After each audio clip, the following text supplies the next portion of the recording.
शुरुआत में जब ईरान ने अपना न्यूक्लियर प्रोग्राम शुरू किया तो जिन ममालिक ने उसकी मदद की थी उनमें सरे फहरिस्त यूनाइटेड स्टेट्स ऑफ अमेरिका का नाम आता है। लेकिन 22 जून 2025 को इसी अमेरिका ने ईरान की 3 न्यूक्लियर साइट्स फोर्डो, इस्फहान और नेटन्स पर अपनी मिसाइल एयर स्ट्राइक लॉन्च करके इनको तबाह करने की कोशिश की। लेकिन सवाल ये पैदा होता है कि जिस मुल्क ने वो ईरान में अपना न्यूक्लियर प्रोग्राम शुरू करने में मदद की थी वो आखिर क्या वजह बनी कि वो उसको ख़त्म करने के दर पे है, और साथ में क्या वाकया ही ईरान अपना एटम बम वो तैयार करने के करीब है या फिर एक ये जियोपॉलिटिक्स का ही खेल था। इस तरह के और बहुत से सवालात के जवाब जानेंगे आज की इस वीडियो में। 20वीं सदी के वस्त में US atom for peace programme वो लॉन्च किया गया, जिसके ज़रिए से ये दुनिया को बावर कराया गया कि कोई भी मुल्क अगर एटॉमिक एनर्जी का वो क्लीन और बेनिफिट यूज़ हासिल करना चाहता है तो वो कर सकता है, लेकिन न्यूक्लियर वेपन बनाने की किसी को भी इजाज़त ना होगी। यही वजह है कि 1950s के दौर में जब वहाँ पर शाह मोहम्मद रज़ा की हुकूमत थी ईरान में, तब इनका न्यूक्लियर प्रोग्राम वो स्टार्ट किया गया। लेकिन यूएस ने भी इनकी मदद की ताकि वो न्यूक्लियर एनर्जी का वो हसूल मुमकिन बना सकें। 1968 में ईरान ने वो न्यूक्लियर नॉन प्रोलिफरेशन ट्रीटी वो साइन की, जिसके मुताबिक 1967 से पहले जिन कंट्रीज़ ने अपने न्यूक्लियर वेपन की टेस्टिंग कर ली थी, जिनमें France, Russia, UK, United states of America और चाइना शामिल थे, उनके अलावा कोई भी कंट्री है वो न्यूक्लियर वेपन वो नहीं बना सकेगी। ये तमाम कंट्रीज इस बात पर मुत्तफिक हुई कि दुनिया में न्यूक्लियर वेपन्स की है जो तरसील है उसको नामुमकिन बनाया जाए, लेकिन न्यूक्लियर एनर्जी के क्लीन और बेनिफिट जो यूज़ हैं उनको हासिल करने की तमाम ममालिक को इजाज़त होगी। यही वजह थी कि ईरान को अपना न्यूक्लियर प्रोग्राम शुरू करने की वो इजाज़त मिल गई और यूएस की सपोर्ट से वो सबसे पहले 1967 में तेहरान न्यूक्लियर रिएक्टर है वो मार्ज वजूद में आया। लेकिन 1974 में वो शाह मोहम्मद रज़ा ने वो अपना एक एटॉमिक एनर्जी ऑर्गेनाइजेशन है वो स्टार्ट की, जिसके ज़रिए से उनका प्लान था कि वो पूरे मुल्क में 23 एटॉमिक रिएक्टर हैं वो कायम करेंगे। लेकिन 1979 की जो ईरानियन रेवोल्यूशन है उसकी वजह से शाह मोहम्मद रज़ा का जो तख्ता है वो उल्ट दिया गया और जो नई हुकूमत है वो आयतुल्लाह ख़ुमैनी के ज़रिए से कायम हुई। शुरू में जब आयतुल्लाह रूहुल्लाह ख़ामेनी की जो हुकूमत कायम हुई तो उसने न्यूक्लियर प्रोग्राम को वो इस्लामिक कवानीन के मुनाफी करार दिया। लेकिन 1980s की वार में इराक ने जब ईरान पर वो केमिकल अटैक किया तो ईरान ये सोचने पर मजबूर हो गया कि उसको अपना न्यूक्लियर प्रोग्राम है वो नए सिरे से शुरू करना पड़ेगा ताकि मिडल ईस्ट में वो अपना असर व रसूख कायम कर सके। यही वजह थी कि 1987 में वो ईरान ने पाकिस्तान की मदद से अपना जो न्यूक्लियर प्रोग्राम है वो एक नए सिरे से शुरू किया और न्यूक्लियर वेपन्स की तरफ अपने कदम बढ़ाए और अपने 2 रिएक्टर नेटन्स और एरक पर वो यूरेनियम की अफसुर्दगी का अमल है वो और भी तेज़ कर दिया। लेकिन जो ही ये बात दुनिया के सामने आई तो इसने बहुत सारे सवालात खड़े कर दिए और आलमी ताकतों में एक बेचैनी सी कैफियत पैदा होगी, क्योंकि मिडल ईस्ट में सभी अपना असर व रसूख है वो कायम करना चाहते हैं, इंक्लूडिंग रशिया, अमेरिका, इसराइल और बहुत सारी दूसरी ताकतें भी मिडल ईस्ट में अपने कदम जमाना चाहती हैं। तो यहाँ पर एक इस्लामिक कंट्री का वो न्यूक्लियर वेपन्स हासिल करना उनके लिए एक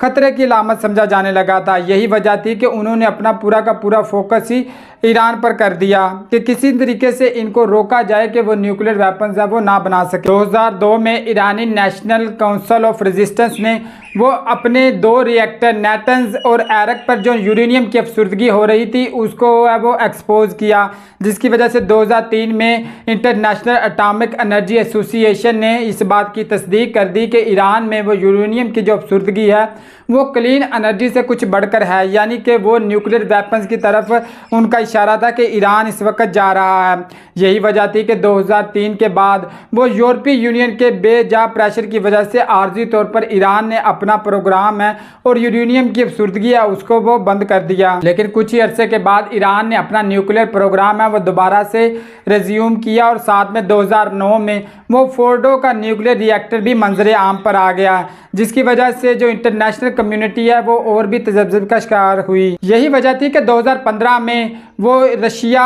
अमेरिका, यूके और साथ में जर्मनी ने वो ईरान के साथ ज्वाइंट कॉम्प्रिहेंशन एक्शन वो साइन किया, जिसके कुछ इम्पोर्टेंट पॉइंट हैं वो ये हैं। जिनमें सबसे पहला पॉइंट ये था कि जो यूरेनियम की अफसुर्दगी है वो ईरान सिर्फ और सिर्फ 3.67% ही वो कर सकेगा, जो कि बहुत ज़्यादा बिलो है एक वेपन ग्रेड के, जिस वजह से अगर ये अफसुर्दगी इतने ही % खालस होती है तो सिर्फ और सिर्फ इसका क्लीन एनर्जी ही हासिल होगी। इसके अलावा कोई भी इसका वेपन के हवाले से कोई भी फ़ायदा नहीं हो सकेगा। इसके अलावा जो यूरेनियम की अफसुर्दगी का जो स्टॉक है वो 300 kg से वो कम रखा जाएगा। और साथ में जो रिलीफ दिया गया वो ईरान को ये दिया गया कि जितनी भी यूरोपीय यूनियन, अमेरिका और दूसरी कंट्रीज़ की जानिब से जो पाबंदियां उनमें उनको रिलीफ दिया जाएगा, जिनमें ऑयल रिसोर्सेज और कुछ दूसरे रिलीफ शामिल थे। लेकिन ईरान ने इसको साइन कर दिया ताकि वो आने वाली पाबंदियों से कुछ अरसे के लिए वो छुटकारा पा सके। लेकिन फिर भी ये न्यूक्लियर प्रोग्राम वो ख़त्म नहीं हुआ। 2018 में अमेरिकन प्रेसिडेंट डोनाल्ड ट्रंप ने ये कॉम्प्रिहेंशन जॉइंट एक्शन प्लान है जो इसको वो कैंसिल कर दिया और साथ में ईरान पर कुछ और भी पाबंदियां लगाईं ताकि वो अपना न्यूक्लियर प्रोग्राम है वो मुकम्मल ही ख़त्म कर दे, क्योंकि उन्हें खदशा था कि अंडरग्राउंड वो ईरान अपने न्यूक्लियर वेपन्स की तरफ वो बढ़ रहा है। 2023 में एटॉमिक एनर्जी एसोसिएशन ने भी कुछ ऐसी साइट डिक्लेयर की जो कि ईरान की तरफ से डिक्लेयर नहीं थी, लेकिन वहाँ पे जो न्यूक्लियर एक्टिविटीज़ हैं वो नोट की गई। 2024 तक ये एस्टिमेट किया जाता है कि ईरान ने अपने जो यूरेनियम की अफसुर्दगी है वो 60% तक वो मुकम्मल कर ली थी, जो कि न्यूक्लियर वेपन्स की तरफ एक बहुत ही बड़ा हुआ कदम था। 2024 के वक्त तक वो अमेरिकी सदर जो बाइडन ने वो बहुत सारी कोशिशें की ताकि जो ज्वाइंट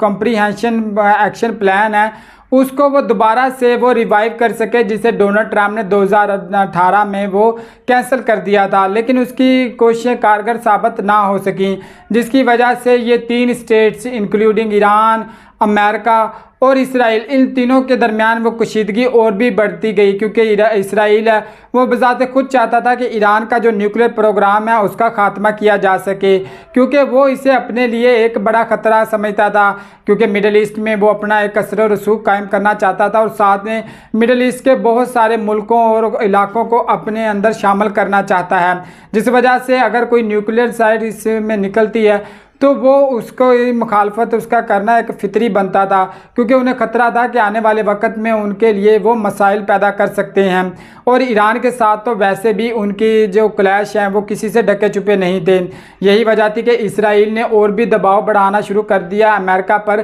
कि ईरान का वो न्यूक्लियर प्रोग्राम है वो ख़त्म करवाया जाए। लेकिन जब ईरान अपने न्यूक्लियर प्रोग्राम से दस्तबरदार ना हुआ तो बिलाखिर 13 जून 2025 को वो इसराइल ने 3:30 पर लोकल टाइम थे कि वो ईरान पर अपनी मिसाइल स्ट्राइक लॉन्च कर दी और उस पर हमला कर दिया, जिसके जवाब में ईरान ने भी यके बाद दीगरे वो अपनी missile strike surface to surface वो लॉन्च की। लेकिन ये वार है वो काफ़ी दिन तक चलती रही, जिसमें इसराइल ने निहत्ते शहरियों को वो निशाना बनाया और आम शहरियों को इसमें शहीद किया। साथ में कुछ साइंटिस्ट भी ऐसे थे जो इसमें शहीद हुए जिनका न्यूक्लियर प्रोग्राम में एक ख़ास हाथ था। क्योंकि इसराइल को एक खासा डैमेज हुआ इस वार में, तो उसने अमेरिका के ऊपर दबाव बढ़ाना शुरू कर दिया कि वो भी इस जंग में शामिल हो। और बिलाखिर अमेरिका ने भी इनके तीनों बड़े जो न्यूक्लियर रिएक्टर हैं फोर्डो, नेटन्स और इस्फहान पर वो अपनी मिसाइल एयर स्ट्राइक लॉन्च कर दी, जिसके जवाब भी कतर में उनके मौजूद अड्डों पर इस ईरान ने दिया। इस तरह की काफ़ी दिनों की वार के बाद वो 24 जून को बिल आखिर ये अपनी सीज़ फायर है वो मुकम्मल हुई और इन दोनों मुल्कों के दरमियान एक दफ़ा फिर से मुआहदा हो गया कि कोई भी जंग बंदी नहीं होगी।